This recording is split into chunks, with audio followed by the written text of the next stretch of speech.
Hello everyone, সবাই কেমন আছেন? আশা করছি সবাই অনেক বেশি ভালো আছেন।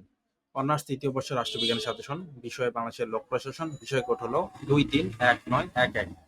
সম্ভাব্য পরীক্ষা আপনাদের ডিসেম্বরেও হতে পারে এবং ধারণা করছি জানুয়ারির দিকেও হতে পারে, অথবা এমনও হতে পারে ডিসেম্বরের দিকে শুরু হবে, হয়ে জানুয়ারি পর্যন্ত চলবে। কারণ সামনে ভোট আছে, এগুলো আছে, পরীক্ষা হলেও হতে পারে। ঠিক আছে, লোক প্রশাসন বলতে কি বোঝায় সংক্ষিপ্ত প্রশ্নগুলো দিচ্ছি। পেইড সাজেশন আসবে রুটিনের পরে এবং পেইড। ঠিক আছে, বাংলাদেশের লোক প্রশাসনের প্রধান বৈশিষ্ট্যগুলো উল্লেখ করো। সচিবালয় কাকে বলে? উপজেলা প্রশাসন প্রধানকে? জেলা প্রশাসকের প্রধান দায়িত্ব কি? প্রশাসনিক সংস্কার কমিশনের উদ্দেশ্য কি?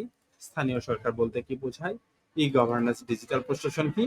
বাংলাদেশে আমলাতন্ত্রের একটি প্রধান সমস্যা উল্লেখ করো।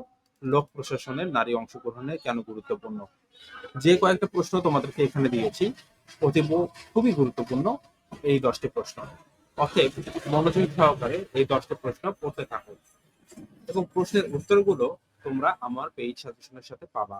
এবার আমি কোনোবার শুধুমাত্র সাজেশন দিয়েছি, অতি সংক্ষিপ্ত সংক্ষিপ্ত এবং 8টা সাবজেক্টের সাজেশন পাবা, কিন্তু এর সাথে বাড়তি উত্তরগুলো পাবা। উত্তরগুলো একটু ওয়েবসাইটের মাধ্যমে দিয়ে দেবো তোমাদেরকে, তবে এটার জন্য একটু ফি বাড়বে, আগে বলে নিই।